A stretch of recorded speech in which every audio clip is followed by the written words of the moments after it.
pile in play. That's going to be a real threat for an opposing control deck. He has both legendary lands to spend his mana on and generate him an advantage with each turn that passes. And all of his creatures are these sort of army in a can type cards where he's generating multiple tokens and never presents a juicy target for the spot removal of the control player, the Fatal Pushes, the Vraska's Contempts. So what Garrett should be thinking about is how do I actually win the game? Not just that I want to protect myself and control Aintrazi, but I want to present, a big flying creature like Herald of Anguish, or somehow get a Tezzeret emblem, something like that can actually allow him to win the game before these advantages spiral out of control for Aintrazi. By the way, Aintrazi was really saving the best for last here. Sacred Cat.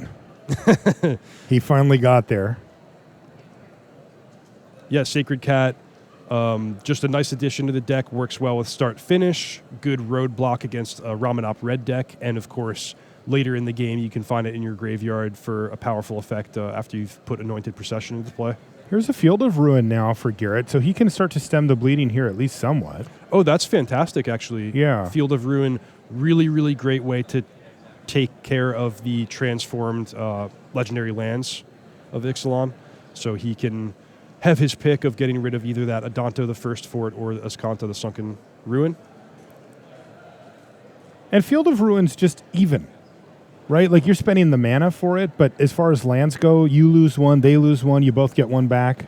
Yeah, that's right. So Field of Ruin is a little bit more of a fun template than something like Wasteland or Strip Mine, because a control deck can use it without getting set back on lands. You get to use your Field of Ruin on turn 4 and still potentially have access to 5 mana on turn 5. That's great. And also, it doesn't provide those feel bad type of games where you just, wasteland your opponent's first land and they never play a spell for the whole turn. Yeah. For the whole game, yeah. Or yeah, for the whole game, that's what I meant to say. Is that a Noxious Gearhulk? Yeah, that looks like a Masterpiece Series Noxious Gearhulk. Taking down a token? Yeah, that's the Esper Tokens deck, not providing any juicy targets for removal. And it pays off here in depriving Garrett of a nice boost of life that he might have been able to get if he had killed a Glorybringer or giant long tusk cub, something like that. Garrett did decide to use his Field of Ruin on the Adanto the First Fort, after all. Good idea. Yeah. Especially with that Sheffet Dunes hiding. Yeah, would you say that's the more immediate threat? Because, he did have another, reasonable target there as well with Azcanta. Like, those are... You'll lose to both of those, right? Yeah, he's in trouble either way. He is, I think, at a disadvantage in this game. But you said it right that the Adanto is the more immediate threat. I mean, if he can make sure that he's not going to lose the game in the course of a few turns, that opens up the door for maybe something to change. Maybe his top of his library can be good to him. He is drawing 2 cards per turn off the Treasure Cove. Aintrazi could miss with his Sunken Hollow activation, and if that happens on a crucial turn, maybe it opens the door for Garrett to get back in it a little bit. Bad news for Garrett is that was his only copy of Field of Ruin in his main deck here. So he is going to have to slog through Azcanta the Sunken Ruin, which is no small feat. Oh, but here Sheffet Dune's getting sacrificed, looks like to itself. And lining up a big attack here from Aintrazi.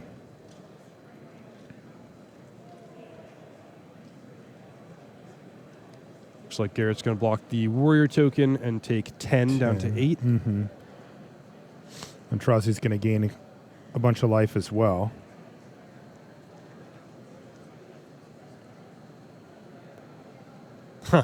I got the impression there that we might have seen a small misstep from Aintrazi. After the Sheffet Dunes, he went to tap 2 lands, maybe to put the hidden stockpile into play that he had found off Azcanta the previous turn, but he did use all 3 of his white mana on that Sheffet Dunes activation.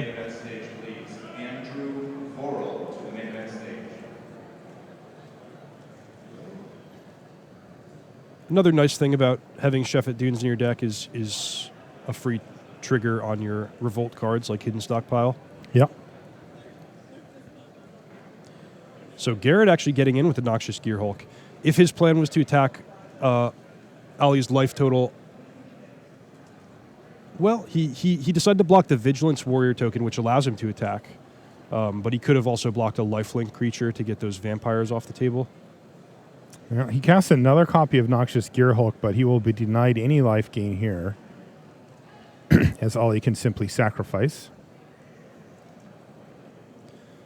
That's could potentially be a big interaction in this matchup, is Aintrazi being able to sacrifice his creatures in response to a trigger, because in response to a removal spell or a trigger from a Noxious Gear Hulk. Because one of the big payoff cards of playing this blue-black Tezzeret, Battle at the Bridge. In a late game situation Battle like at that, the you can Bridge. just tap all your lands, all your artifacts, and gain a tremendous amount of life, help you swing a close race. But Ali can fizzle that by sacrificing the creature in response.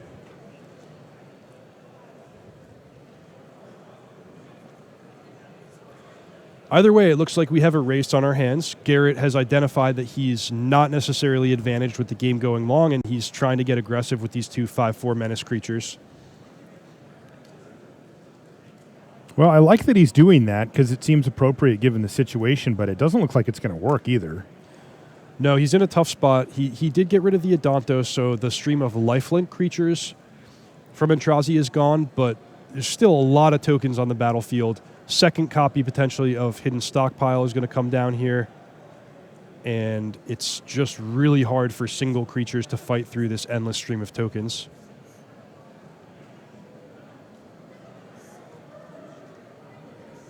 So he ends up getting 2 tokens now.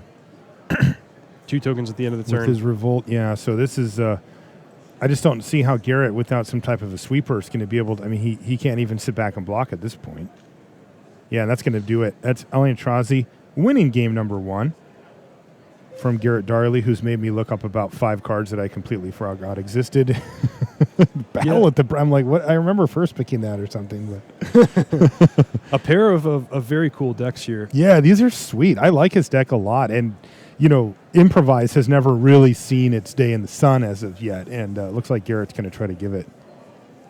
The give thing it its day. that I find so compelling about the Tezzeret strategy is there's just so many different directions you can take it.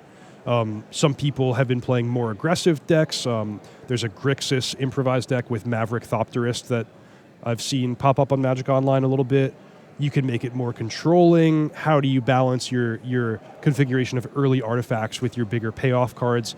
It's really challenging. If I asked, even an expert deck builder to sketch out a list, he or she probably wouldn't even know where to begin. So I predict that Garrett has probably put a lot of work into this, come up with a configuration that works best for him.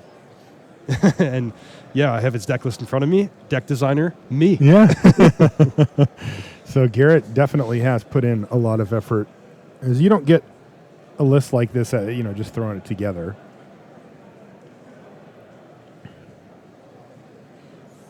Ali, on the other hand, is playing the sort of sleeper deck in Standard. It's a deck that, I was asking you about it on the way in even, because I've just seen it enough on Magic Online and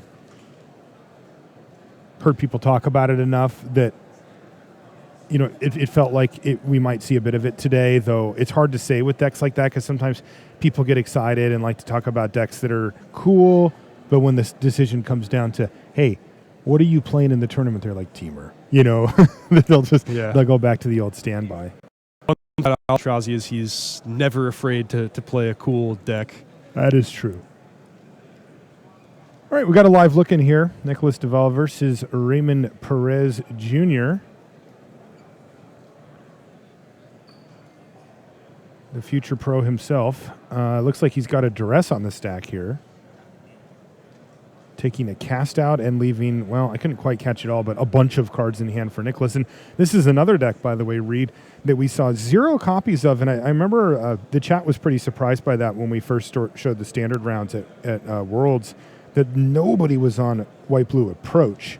I was surprised as well. Going into the tournament, Blue-White Approach seemed very clearly the third most popular, the third biggest archetype, the third most popular on Magic Online, if not even more popular than that. the Magic Online 5.0 deck list seems to be, to some extent, at the time, I should say, a rock, paper, scissors sort of situation where Teamer is pretty good against Ramunap Red pretty good against White Blue Approach, and White Blue Approach pretty good against Teamer. And the Approach deck was just, putting up those 5.0 league finishes left and right. Certainly thought it was a deck to beat going into Worlds, but none of the competitors chose it. We'll see if it has a big weekend here at Nationals. Certainly could be some room for it. And we have, looks like these players are very deep into, well, actually, we're not sure if this is still game 1. Potentially it's game 2 since the players don't have a lot of lands in play. But it's an interesting matchup because the blue-black control deck has access to traditionally what you consider more powerful tools for the control mirror. You see 2 Duresses in Ray Perez Jr.'s graveyard. That's a card that really, really can give you an advantage in a control mirror. Oh, yeah. However, in a lot of ways, Approach of the Second Sun is a better win condition in the mirror match than creatures, especially in game 1, because the big advantage of the white-blue Approach deck is that it gets to completely, and we're talking 100% blank opposing creature removal, and just go straight for that auto win card in Approach of the Second Sun. All right, Kefnet the Mindful is the play from Nicolas here.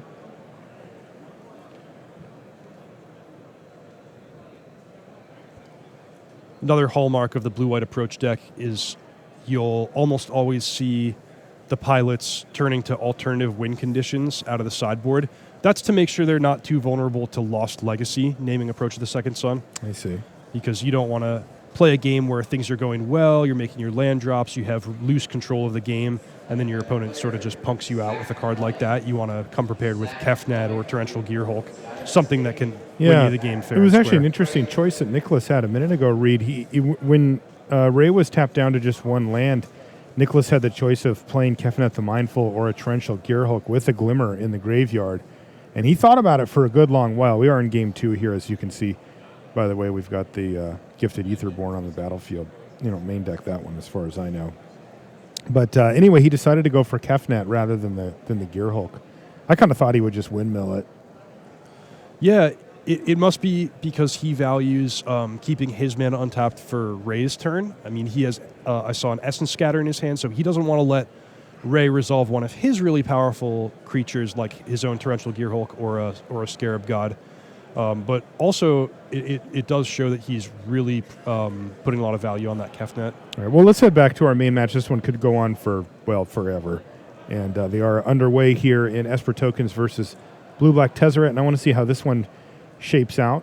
Metal Spinner's Puzzle not there for Garrett Darley, but Ollie has the card that he'd like to see, the Hidden Stockpile here on turn number 2. Yeah, both his starts have been just what he wants. His mana's relatively smooth, all 3 colors, and Hidden Stockpile on turn 2 and on turn 3 here. And on turn 4 also. Oh, look at this, Marshall. Evolving Wilds to trigger both Hidden Stockpiles. So he's just got it all here, being able to develop his board and at virtually 0 cost produce 2 tokens. In the meantime, Filigree Familiar. Yeah, that's a nice one. Now, certainly Garrett Darley put that card in his deck with mono red in mind. However, I really like that he has brought in some number of cards to deal with these streams of 1/1 tokens, because while that might not be the focal point of the matchup, it is definitely a little bit of a control mirror where the players are battling over card advantage. He doesn't want to have to worry about those tokens. So if he can just put a Filigree Familiar into play, have a 2/2 blocker, buffer his life total a little bit, that allows him to then focus his resources and his efforts on the more important battles and just not have to worry so much about the tokens. Well, he's going to get in there. Or that. Yeah, I mean, he's just battling. He also played Cultivator's Caravan. Garrett is just playing Blast from the Past deck here. It's just all these cards that don't see that much play. And there's Legions landing now for Aintrazi, and I think he even has another Hidden Stockpile in his hand. But it looks like he's not going to play it. He's going to do What is that, Fragmentize? Fragmentize. I'm guessing pointed at the caravan, though maybe not. I think you're right. You certainly wouldn't want to point it at the Filigree Familiar. No, I don't think so.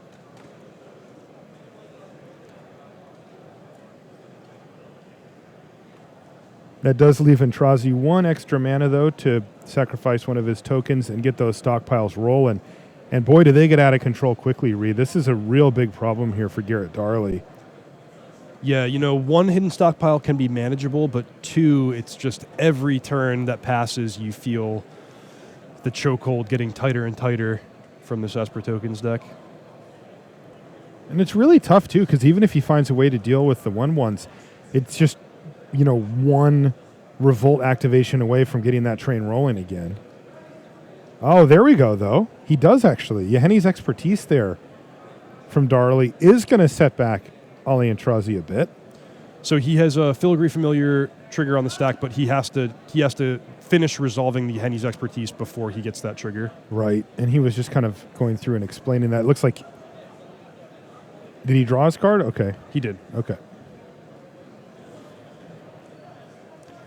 Looks like the spell he cast off the Yahenni's Expertise is Pacification Array. Oh, you're right. Sort of new school Icy Manipulator, but that's... It does not solve his problem here. That's a good answer to Glory Bringers. It's a good answer to giant, Hazarets or single impactful creatures. It's not a good answer to a stream of 10 1/1 tokens. Now, he does get a little reprieve here as Ollie just plays Champion of Wits. Gets rid of a couple of cards from his hand. And he's been missing his land drops, so that worked out really, really well for Garrett because he wiped away the tokens, which meant that Legion's Landing could not transform. And I think when he made that play, he was just crossing his fingers like, please, please, please let him not have a way to easily trigger Revolt next turn.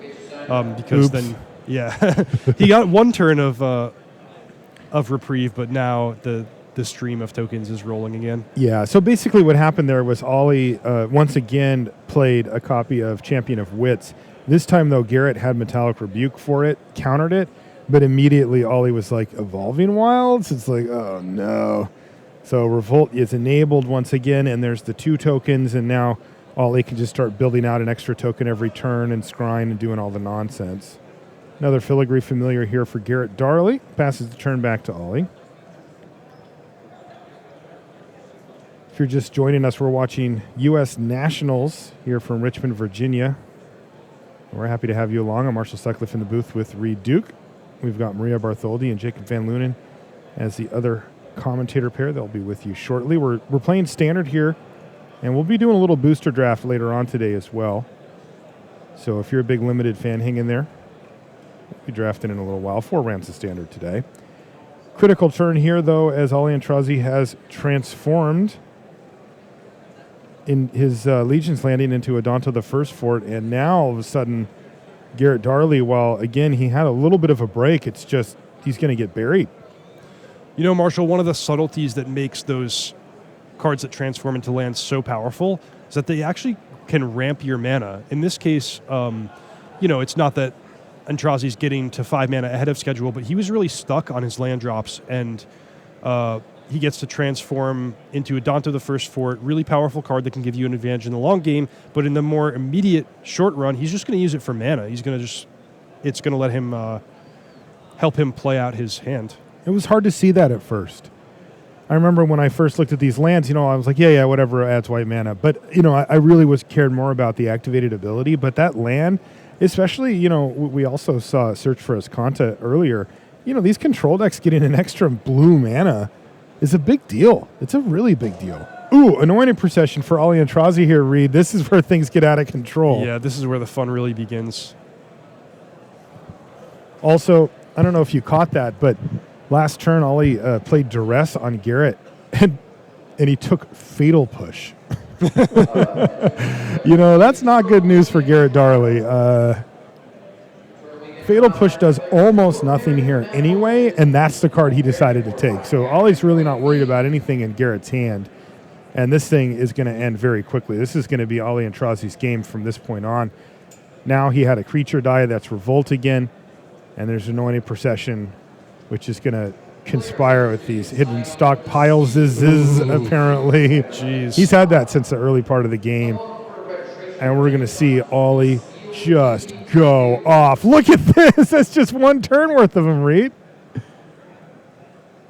Really putting the pressure on our judges to actually have enough tokens on hand. I'm sure they were ahead of this one. If you've seen this deck on Magic Online, it also will stress the outer limits of your processor, your computer. Oh, man. One of the weaknesses of the blue-black color combination, inability to remove enchantments from the battlefield. Yeah. Huge, huge weakness. Yeah, both artifacts and enchantments can be very difficult for this type of deck to deal with. And Ollie's just chucking away servos just for the scry now. Might as well, right? You have as many as you can ever need. Yeah. Oh! He put that one back on top. And that has to be the nails in the coffin here for Garrett Darley. He is just way too far behind. Uh-oh, 6 mana? River's Rebuke. Wow. Oh, man. For mirror match tech, potentially? Yeah. Wow, that's a sweet one from Aintrazi. New card. There you go. Bounce your stuff. Yeah, I love it. Because the thing is, if, in a mirror match where both players are doing their thing, setting up these unbelievable board states, you get to a situation where neither player can profitably attack, and you have the ability to scry through your whole library. So having just a one-of card to break a stall like that, it just sounds like a genius idea. All right, well, let's go back over to this control mirror match we popped in on earlier, Reed, and it's still the second game, it looks like.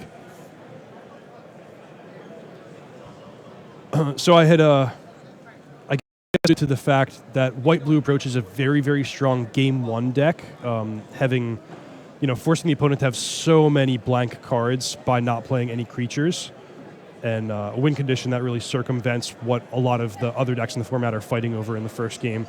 After sideboarding, I expect the matchup to improve a lot, relatively speaking, for the blue-black control player, because of duress, because of extra counterspells for Approach of the Second Sun, and forcing Nicolas Delvalle to just play a more fair, honest game of Magic.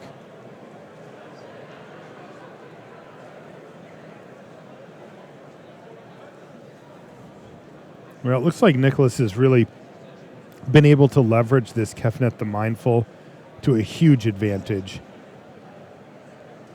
as he still has a ton of cards in hand, and we see that Ray's down to just 4 cards in hand, all spells for Nicolas, and he still has an active Kefnet going as well.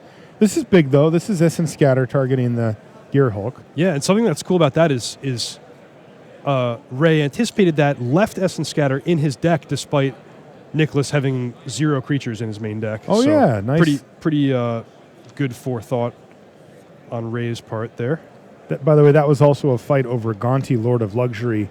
So Ray said, I want to cast Gonti. Nicolas said, I'd like to cast a Gear Hulk, presumably to find a counterspell for it out of his graveyard. Ray said, counter your Gear Hulk. Nicolas said, okay, sure. And then I'm also going to counter your Gonti with the Essence Scatter I had in hand. Go. And in the meantime, Kefnet the Mindful is just dominating here. Yeah, I can also see that Nicolas has transformed Search for Escanta into the Sunken Ruin. So that's 2 big problems that Ray is going to have to fight through if the game goes long here. Kite Sail Freebooter probably not going to get the job done here. Yeah, although this is paving the way for the last powerful card in Ray's hand, which is the Scarab God. Oh, and, okay. If that history is any indicator, that is one card that can allow you to win when things are looking really, really bad for you. But things are looking really, really bad for Ray here. There's multiple different answers to the Scarab God. Inconveniently, he has only 7 mana untapped, which means Supreme Will could counter it this turn, or Cast Out can exile it. So it seems like Ray's going to have to take the Cast Out and wait a turn to cast the Scarab God, but that's every turn that he waits is multiple activations of Azcanta, multiple activations of Kefnet. Things are just going to get worse and worse for him.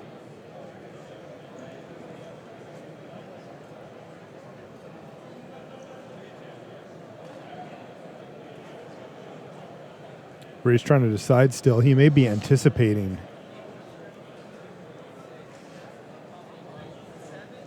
That it's not going to happen, so he's actually just going to take the Supreme Will. Yeah, there you go. Yeah, this is not looking good for Ray because now Nicolas just gets to just go off here. He's going to kick it off by activating Azcanta the Sunken Ruin. And there, even in there, I saw an Essence Scatter read. So another insurance plan. Yeah, so Nicolas had a choice between Essence Scatter and Negate there, and he guessed right by taking the Essence Scatter that the cards that Ray is most likely to have to get back into this game are probably Scarab God or Torrential Gearhulk.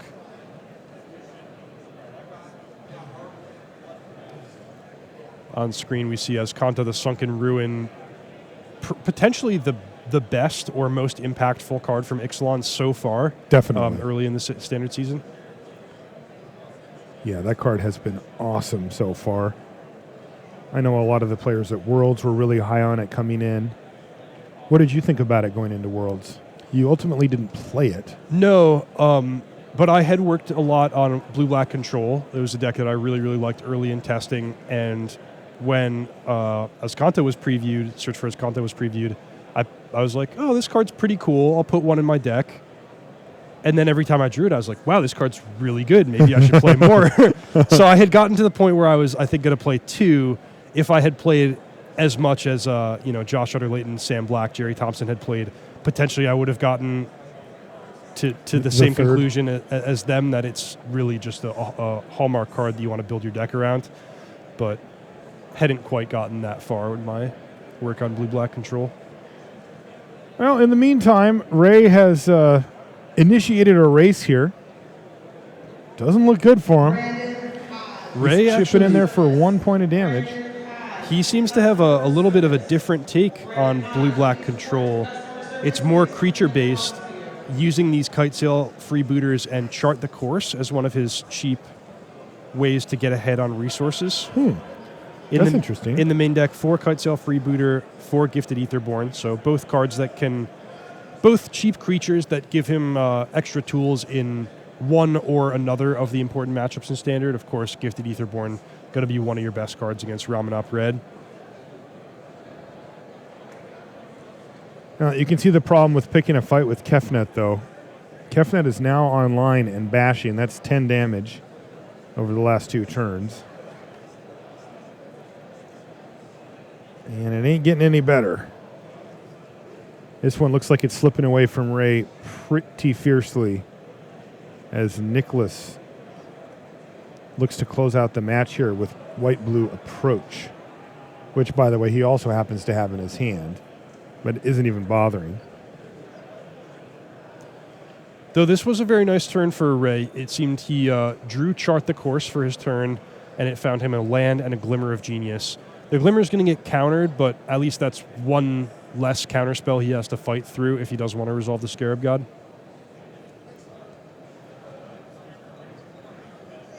Jace's Defeat, a nice one. You don't get too many options for cards that can counter Torrential Gearhulk, Scarab God, and Glimmer of Genius, or an opposing negate. Jace's Defeat, really nice catch-all counterspell, or catch most counterspell for a control mirror. Yeah, it really does seem great.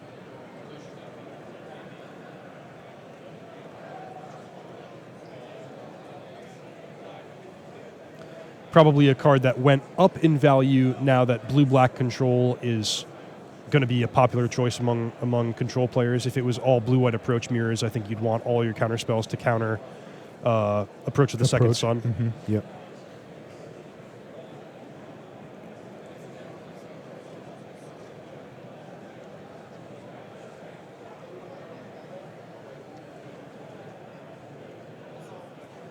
Go. Race down to 8, though, after that last attack from Kefnet. And while he does keep chipping away for 1, another Kitesail freebooter here from Perez is going to get countered.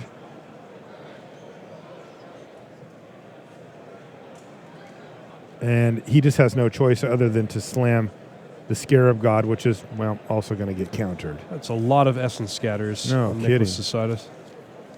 And here comes Ascanta. 3 in the main deck, 1 in the sideboard. Yeah, it's doing a lot of work here. And that basically seals the deal. Ray Perez Jr. out of cards at this point. Nicolas has all of his engines rolling, both Kefnet and Ascanta the Sunken Ruin, just generating him huge amounts of value. He even has Search for Ascanta up to filter his draw step a little bit. So I think you can book this one, Reed. I think so too. Nicolas can choose any number of ways to actually win the game. No, looks like he's choosing multiple. Now he's going for Approach of the Second Sun. Does he still have enough cards to attack? No. That's okay. Awkward. He could probably care less about 5 damage at this point. I mean, just kill him? No, it is not material to the end of the game. That is for sure. This one's just going to be over. Nope. Ray's going to go digging.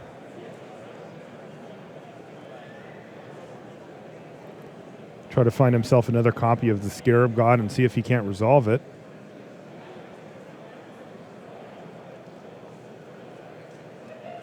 Huh. So attacking into the Kefnet, Nicolas could have used his Kefnet's ability to get up to 7 cards and block. Mm-hmm. But Ray says, I'd be fine with that if it makes my Scarab God resolve. Did his Scarab God just resolve? Yes, but he had the other copy, and he knew that with no cards in hand for Ray Perez Jr., that Approach of the Second Stun going on the stack is going to be the big winner there. And that is Nicolas Delvalle winning 2-0 over Ray Perez Jr. Just getting things rolling here from U.S. Nationals. Some of our players have buys. We'll be coming off of that in a couple of rounds. But for now, we're going to take a short break. We'll be back after these messages.